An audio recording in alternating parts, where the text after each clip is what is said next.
Hola. Mucho gusto. El día de hoy les hablaré sobre la clasificación de los sindicatos y su creación.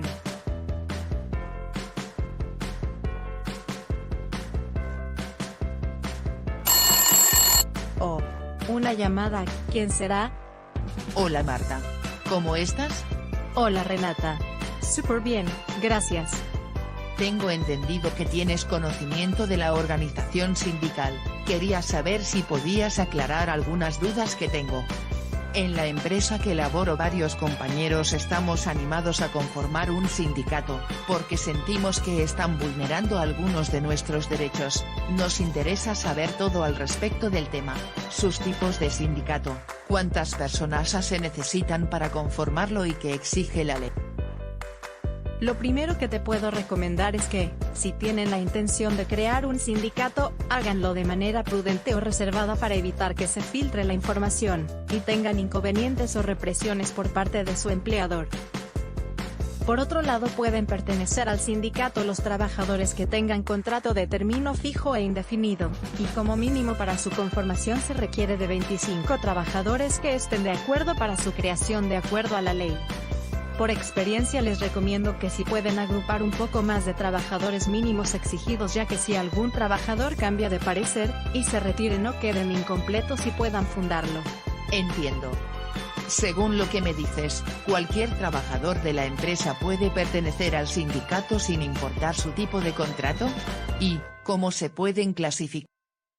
Así es, aquellas personas que están contratadas bajo la modalidad de prestación de servicio también pueden hacer parte del sindicato. Los sindicatos se clasifican así: sindicato de gremio, industria, empresa y oficios varios, pero todo depende de la rama o actividad que ejerzan en la empresa. Por ejemplo, los sindicatos de gremio solo se pueden asociar trabajadores que se dedican a la misma profesión, oficio o especialidad. Los sindicatos de empresa, los pueden crear trabajadores de varias profesiones, oficios o especialidades, con la condición que todos ellos laboren para la misma empresa. Sindicato de industria, los pueden crear trabajadores que prestan sus servicios para diferentes empresas, pero que sean de la misma rama o actividad económica, por ejemplo, sector energético, e comercio estatal. Sindicato de oficios varios, los pueden crear trabajadores de diversas profesiones, bien sean de la misma rama o actividad o trabajadores de diversos oficios, no importa para cuál empresa o en qué rama de actividad realizan sus labores. No se debe confundir el sindicato de industria con el sindicato de empresa, porque, aunque se asemejen en estar conformados por trabajadores de diversas profesiones, disímiles o inconexas, este sindicato solo puede formarse en lugares donde haya individuos de una misma actividad. Ahora dime, ¿qué actividad económica ejercen en la empresa donde tú laboras? Trabajo en el hospital universitario de la región, y creímos que por ser empleados del Estado se nos prohibía fundar o pertenecer a un sindicato. En el hospital somos muchos trabajadores de diferentes profesiones, por ejemplo, médicos, enfermeras, personal administrativo, personal de oficios varios y además somos más de 3.000 empleados. En ese caso, ¿qué tipo de sindicato se puede conformar? Bueno, en ese caso podrían ustedes los médicos crear uno de gremio, o de preferencia de empresa, en el caso de ingresar trabajadores de otras profesiones u oficios. Ahora es importante que sigan los requisitos de ley para la creación del sindicato. Te explico. Se reúnen en una asamblea, y mediante un acta de fundación crean el sindicato. Es importante que quede registro de los asociados que participan en la asamblea de la creación del sindicato, y sus documentos de identidad, para evitar sustituciones de identidad. Deben ser aprobados los estatutos de la asociación, y de suma relevancia que todos los asistentes firmen el acta de nacimiento del sindicato. ¿Es necesario que haya una junta directiva? ¿Y quién la elige? Sí, claro, es importante la elección de la junta directiva provisional con 10 trabajadores que serán los que los representen ante terceros. Los siguientes parámetros se elegirán en la misma asamblea de creación del sindicato. La elección de los integrantes de la junta directiva del sindicato la realizan los conformado el sindicato y habiendo cumplido con los requisitos de ley. pueden afiliarse a una federación, que son organizaciones las cuales se agrupan como mínimo 10 sindicatos, claro, si son locales o regionales, profesionales o de industria, y si son a nivel nacional deben tener como mínimo 20 sindicatos agrupados, que deben cumplir con los requisitos que exige la ley. Por ejemplo, la Federación Colombiana de Educadores, FECODE, que agrupa a los sindicatos departamentales y distritales de maestros de Colombia. Sindicato de gremio, pero después quiere incluir profesionales de otras ramas u oficios y cambiar la denominación del sindicato. ¿Se podría realizar? Realizarlo de la siguiente manera. Convocar a una asamblea general con todos los asociados. Definir de mutuo acuerdo entre los asociados del cambio de clase de sindicato. Firma de todos los asociados presentes en la asamblea. Posteriormente deben enviar esa acta al Ministerio de Trabajo para el cambio del registro sindical. Muchas gracias. De esta manera queda claro el tema de la clasificación y creación de los sindicatos. Ten un lindo día. Estos últimos eslabones se le puede dar perfecto movimiento al sistema de formación y creación de los sindicatos.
Para dar una clara definición de confederación, nos remitimos a la sentencia 797 de 2000. Considera la Corte que la libertad sindical comporta 3 momentos. Primero, el derecho de todos los trabajadores sin discriminación ni distinción alguna para agruparse a través de la constitución de organizaciones permanentes que los identifican como grupos con intereses comunes y cuya defensa propugnan. Este derecho implica la libertad tanto para afiliarse como para retirarse de dichas organizaciones. Segundo, la facultad de constituir y organizar estructural y funcionalmente las referidas organizaciones y conformarlas automáticamente como personas jurídicas, sin la injerencia, intervención o restricción del Estado. Tercero, el poder de las organizaciones de trabajadores de determinar el objeto de la organización, condiciones de admisión, permanencia, retiro o exclusión de sus miembros, régimen disciplinario interno, órganos de gobierno y representación, constitución y manejo del patrimonio, causales de disolución y liquidación, procedimiento liquidatorio y otros aspectos que atañen con su estructura, organización y funcionamiento que deben ser, en principio, libremente convenidos por los miembros de las asociaciones sindicales al darse sus propios estatutos o reformarlos, salvo las limitaciones que válidamente pueda imponer el legislador conforme al inciso segundo del artículo 39 en cuanto al derecho de las organizaciones sindicales para constituir y afiliarse a confederaciones nacionales e internacionales, y según lo establecido en los artículos 5, 6 y 7 del Convenio 87 de la OIT, las organizaciones de los trabajadores y empleadores tienen el derecho de constituir confederaciones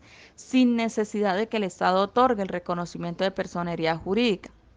Así las cosas, deducimos que las confederaciones son uniones sindicales de tercer grado que desarrollan funciones de asesoría de sus organizaciones afiliadas ante los respectivos empleadores en la tramitación de sus conflictos y frente a las autoridades o terceros de cualquier reclamación y adicionalmente pueden, según sus estatutos, atribuirse las funciones de tribunal de apelación contra cualquier medida disciplinaria adoptada por una de las organizaciones afiliadas, la de dirimir las controversias que se susciten entre los miembros de un sindicato afiliado por razón de las decisiones que se adopten y la de resolver las diferencias que ocurran entre dos o más organizaciones federales.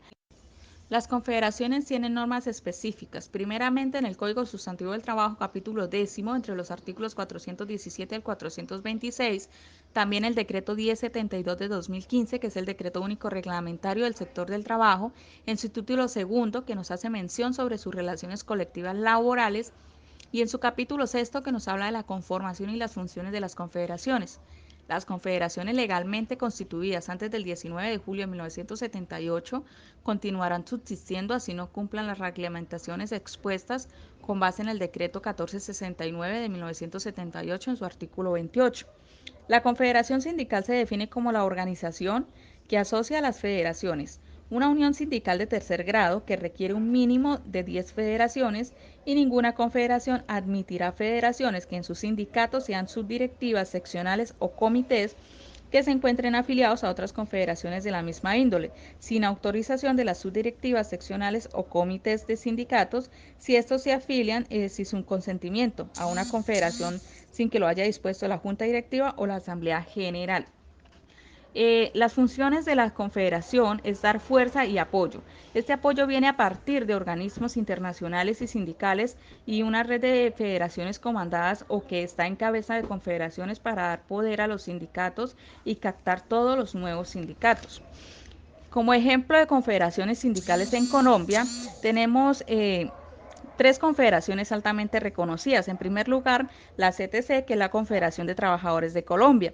En segundo lugar, la CGT, que es la Confederación General del Trabajo. En tercer lugar, la CUT, Colombia, la Central Unitaria de Trabajadores. También en Colombia encontramos otras confederaciones con menor número de afiliados. Primero, la CSPC, que es la Confederación de Servicios Públicos y los Servicios Públicos de Colombia, la CNT, que es la Confederación Nacional de Trabajadores, y la UTC, que es la Unión de Trabajadores de Colombia. Bueno, continuando con lo que dice mi compañera sobre lo que es el concepto como tal y la definición de lo que es confederación, pues entonces también esto viene acompañado de cómo se conforma y estos tienen unas normas específicas, primeramente pues en el Código Sustantivo del Trabajo, en el capítulo 10, entre los artículos 417 y 426, nos hace alusión también en el decreto 1702 del 2015, que es el decreto único reglamentario del sector de trabajo. En su título 2, pues nos hace mención sobre sus relaciones colectivas laborales. En su capítulo 6 nos habla de la conformación y las funciones de las confederaciones, ¿sí? Y las confederaciones legalmente pues constituidas antes del 19 de julio de 1978 continuarán subsistiendo así no cumplan las reglamentaciones que anteriormente fueron expuestas con base en el decreto 1469 de 1978 en su artículo 28.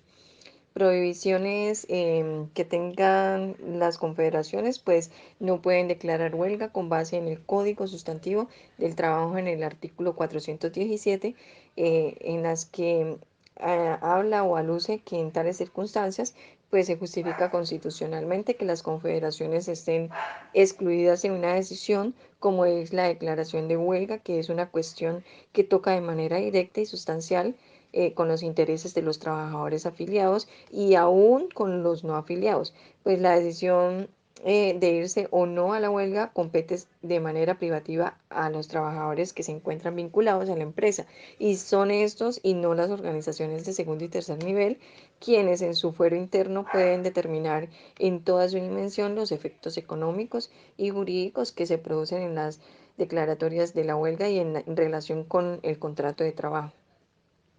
Pues también las confederaciones tienen derecho al reconocimiento de personería propia y estas atribuciones de los sindicatos, pues salvo a la declaración de la huelga, que compete privativamente cuando la ley le autoriza a los sindicatos y respectivo o grupos de trabajo directos o indirectamente interesados.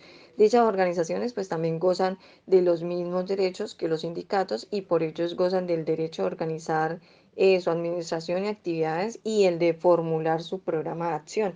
En cuanto a la personería jurídica, de las confederaciones sindicales, la OIT, en su convenio 87, 5, 6 y 7 nos habla que hay derecho a constituir confederaciones. Asimismo, la Constitución Política de 1991, en su artículo 39, nos dice que con la simple inscripción del acta, pues ya se constituye la confederación.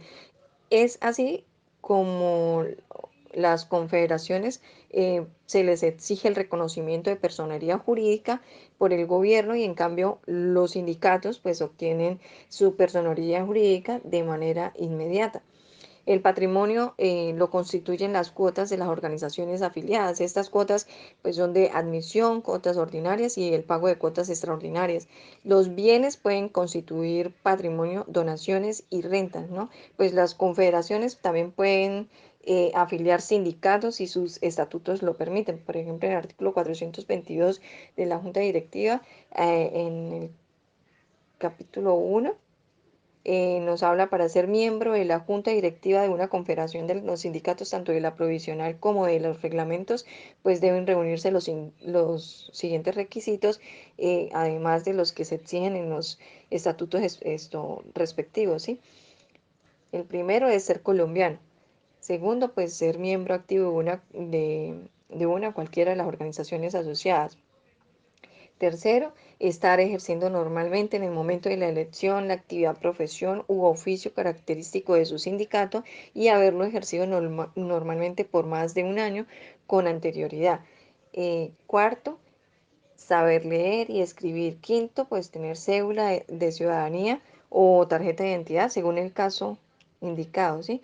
El séptimo es no, perdón, el sexto, no haber sido condenado a sufrir pena ah, aflictiva, ¿sí? A menos de que haya sido rehabilitado ni estar llamado a juicio por delitos comunes en el momento de la elección.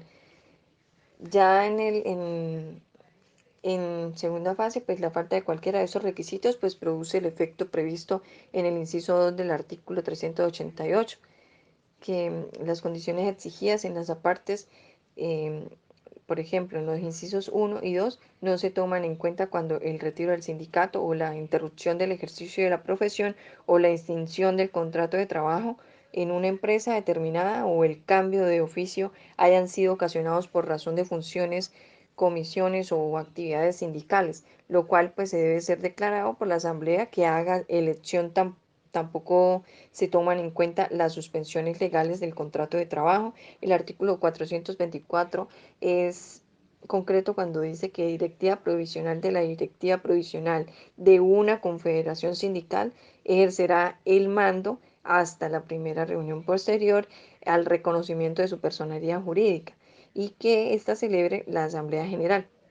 Entonces, en el artículo 425, que ya habla sobre lo de los aprobados por el Ministerio de Trabajo, me dice que el estatuto, el periodo de las directivas o comités ejecutivos, pues reglamentarios y las modificaciones de su elección la integran de los mismos el curún y la periodicidad de las reuniones ordinarias de la Asamblea y la vigencia de los presupuestos y los requisitos para la validez de los gastos que se rigen por las disposiciones de los que estábamos perdón, de los contactados federales y que pues por eso es que se ha aprobado el Ministerio del Trabajo.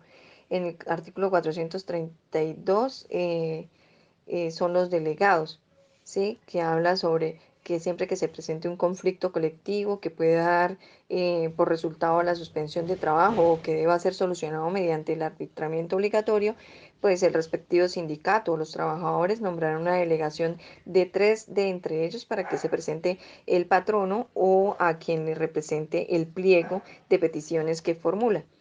Y en el inciso 2, pues nos hablan que tantos delegados deben ser colombianos mayores de edad, trabajadores actuales de la empresa o establecimiento y que hayan estado al servicio de este por más de 6 meses o por todo el tiempo que hubiese funcionado el establecimiento como fuere, sin menor de 6 meses. Las confederaciones en Colombia son uniones sindicales de segundo y tercer grado que desarrollan funciones de asesoría de sus organizaciones afiliadas ante los respectivos empleadores en la transmisión de sus conflictos y frente a las autoridades o terceros, de cualesquiera reclamaciones y adicionalmente pueden, según sus estatutos, atribuirse las funciones de tribunal de apelación contra cualquier medida disciplinaria adoptada por una de sus organizaciones afiliadas. La de permitir las controversias que se susciten entre los miembros de un sindicato afiliado por razón de las decisiones que se adopten. Y la de resolver las diferencias que ocurran entre dos o más organizaciones federales. Se justifica constitucionalmente que las federaciones o confederaciones estén excluidas de una decisión como es la declaración de huelga, que es una cuestión que toca de manera directa y sustancial con los intereses de los trabajadores afiliados y aún con los no afiliados. La decisión de irse o no a la huelga compete de manera privativa a los trabajadores que se encuentren vinculados a la empresa y son estos, no las organizaciones de segundo y tercer nivel, quienes en su fuero interno pueden determinar en toda su dimensión los efectos económicos y jurídicos que se producen con la declaratoria de huelga en relación con su contrato de trabajo.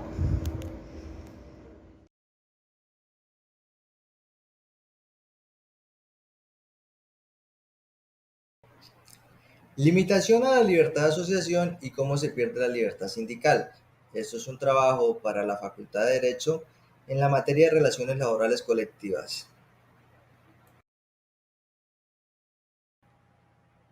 En nuestro modelo normativo colombiano, la libertad sindical se sustenta en tres pilares bastante importantes, que son la Constitución Política, el Código Sustantivo del Trabajo y las sentencias proferidas por la Corte Constitucional.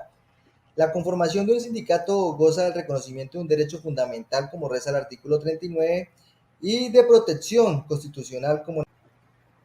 Al reconocerse como un derecho fundamental, la libertad sindical aplica tanto para trabajadores como empleadores, dentro de los principios democráticos y legales, y la forma en que se puede disolver son bastante escasas. Puede ser por mutuo acuerdo de los integrantes, por sentencia judicial y por reducción de los afiliados.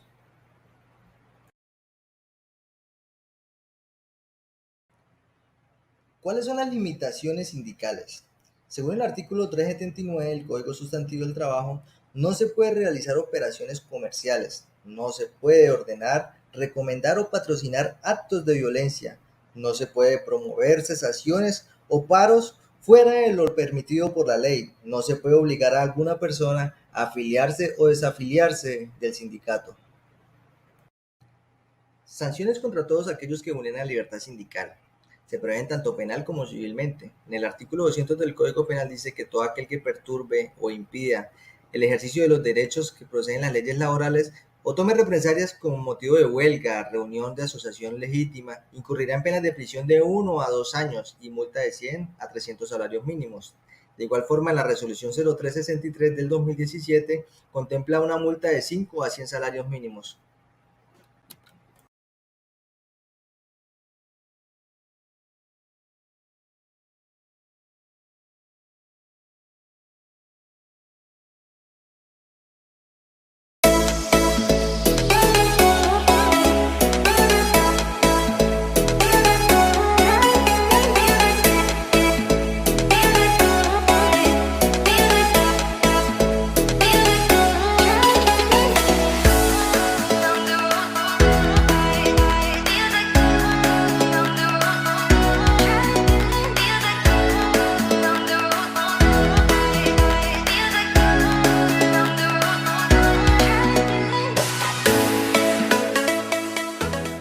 Saludos, mi nombre es Juan Darwin Helves, soy estudiante de Derecho en la Universidad Simón Bolívar, sede Cúcuta, actualmente en el 5º semestre. El tema de hoy va a ser sobre las etapas de negociación colectiva. Vamos a iniciar con la temática del pliego de petición, siendo su primera etapa. ¿Qué es un pliego de petición? La solicitud con fines económicos o profesionales que realizan los trabajadores pertenecientes o no a una organización sindical a un empleador se denomina pliego de petición. Si bien el pliego no requiere una formalidad exacta, debe como mínimo tener estos siguientes aspectos, los cuales serían: debe ser presentado por escrito, determinar el nombre y domicilio del sindicato o sindicatos que lo presentan, o de los trabajadores cuando no son sindicalizados, la identificación del empleador o empleadores a quien va dirigido, y clara relación de aspiración o reclamos. El artículo 374, numeral 2 del Código Sustantivo de Trabajo nos dice que una de las funciones fundamentales o principales de los sindicatos es sin duda la presentación de un pliego de petición, relacionado con las condiciones de trabajo y con las diferencias que existen entre los empleadores y los empleados, que no estén sometidas a la ley o por la convención a un procedimiento diferente que no se hayan podido resolver. Según el artículo 432 del Código Sustantivo de Trabajo, nos dice que el pliego de petición se presenta directamente ante el empleador o a su representante, sin que sean necesarias las intervenciones de autoridad alguna.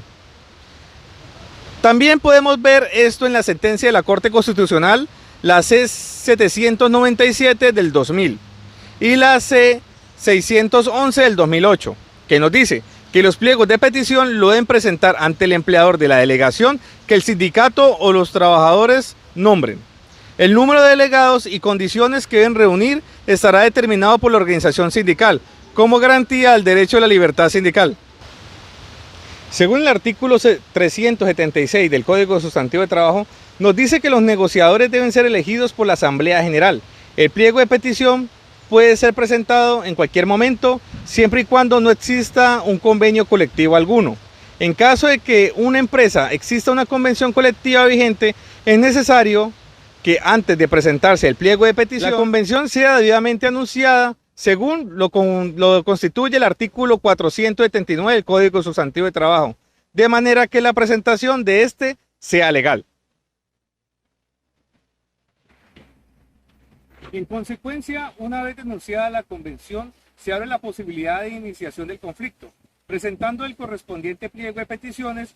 Por el contrario, si no se procede con lo denunciado de la convención, el conflicto no podrá iniciarse válidamente, puesto que se hace parte fundamental del debido proceso. Como bien señala la Corte Suprema de Justicia, en la Sala Laboral, radicado 33750 del día 10 del 12 del 2008. En resumen, no siempre la presentación de pliego de peticiones supone que un conflicto colectivo económico ha nacido como regla en la ley, pues para llegar a esa conclusión es necesario verificar si todos o cada uno de los presupuestos legales se han cumplido, y en principal solo cuando esto ha tenido ocurrencias. Bien, puede observarse que dicha presentación tuvo la fuerza legal para empezarlo con el ajuste exigido por la ley que lo regula, salvo que se presenten circunstancias en las que medie la voluntad de las partes de dejar saneada cualquier irregularidad que se haya presentado en el trámite del conflicto.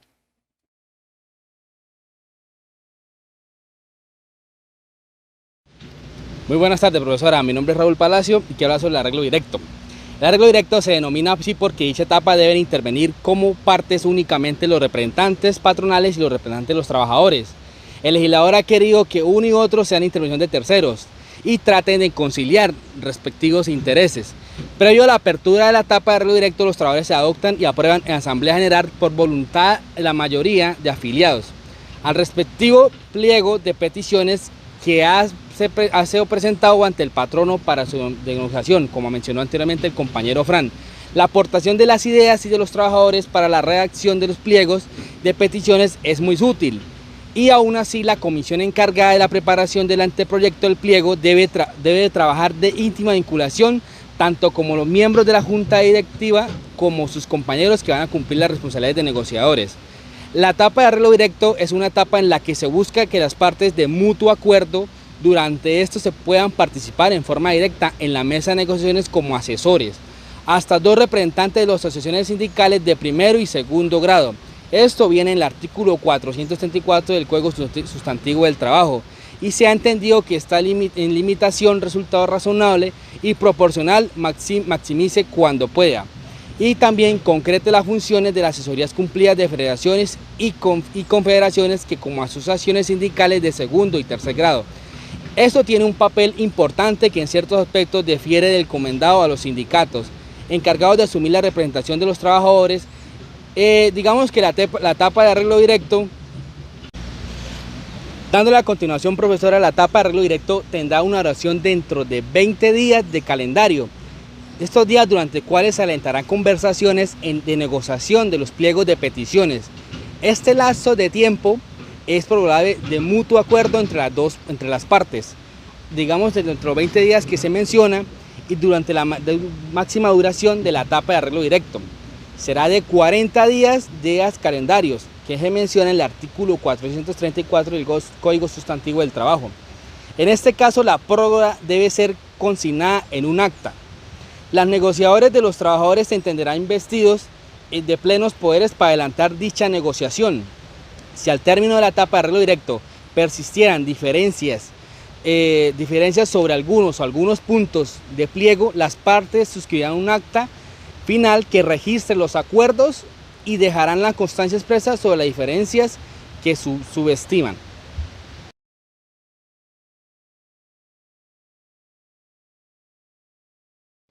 Buen día, profesora. Para darle continuidad a nuestro tema, vamos a seguir hablando de la huelga.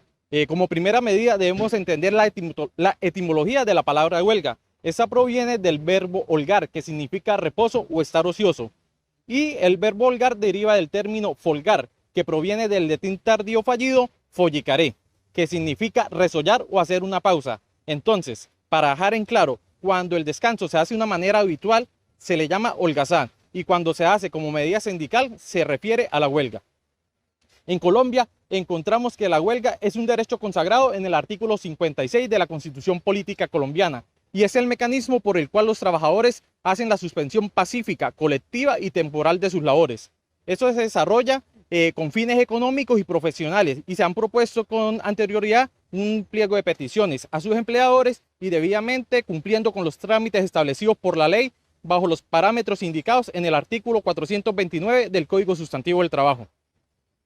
Se considera la huelga como un derecho legítimo de todos los trabajadores y de sus organizaciones. Eso puede recurrir a ella con el fin de defender sus derechos, ya sean económicos o sociales, y a su vez promover sus derechos profesionales. Entonces, en consecuencia lógica, el derecho a la sindicalización es indisociable. Dentro de la huelga, se deben excluir también a los servicios públicos, los cuales deberán ser señalados por el legislador. Con relación a estos servicios, se deben considerar dos factores fundamentales que hagan el servicio público esencial. Uno es el factor formal, donde el legislador es quien identifica al servicio como esencial, y el otro factor es el material, donde se deben cumplir ciertos parámetros. De acuerdo a la jurisprudencia colombiana, un servicio esencial es aquel que, si es interrumpido, pone en riesgo la salud, la vida o la seguridad de la comunidad o parte de ella. También es indispensable saber los siguientes puntos: que la huelga es un derecho de todos los trabajadores y la empresa no podrá ni despedir ni sancionar a las personas que hagan parte de ella. La huelga no afecta a la seguridad social, porque mientras están los trabajadores están en la huelga, estarán en una situación especial. Otro de los puntos es que los trabajadores que no hagan huelga tendrán que ir a trabajar y su contrato continúa en vigor. Para los trabajadores autónomos y profesionales independientes no podrán hacer huelga porque no tienen un contrato de trabajo, y si deciden hacer una huelga tendrán que responder con las consecuencias que involucra el cese de su trabajo. Una de las dudas que surge es: ¿quiénes votan en la huelga? Entonces, los que pueden participar o votar en la huelga son los trabajadores de la empresa mediante una votación secreta, personal e indelegable. También hay algo que se conoce como la hora cero. Ese es el instante en que inicia el cese de actividades luego de que es votada la huelga en el sindicato. Automáticamente se decide cuándo se inicia. Dentro del tiempo que hay determinado en la ley, se dice que es entre el segundo y el 10º día hábil después de la votación. Otra pregunta es: ¿pueden las empresas presentar los llamados contrapliegos? La respuesta es no, porque la opción legal para presentar pliegos es exclusiva de los trabajadores, y en la mesa de negociación solo se discuten los puntos que estos presenten en el pliego de peticiones. Diferente es que pues, esa empresa o sus representantes propongan o den ofertas a las peticiones, pero esto en estricto sentido jurídico no puede considerarse nunca como un contrapliego.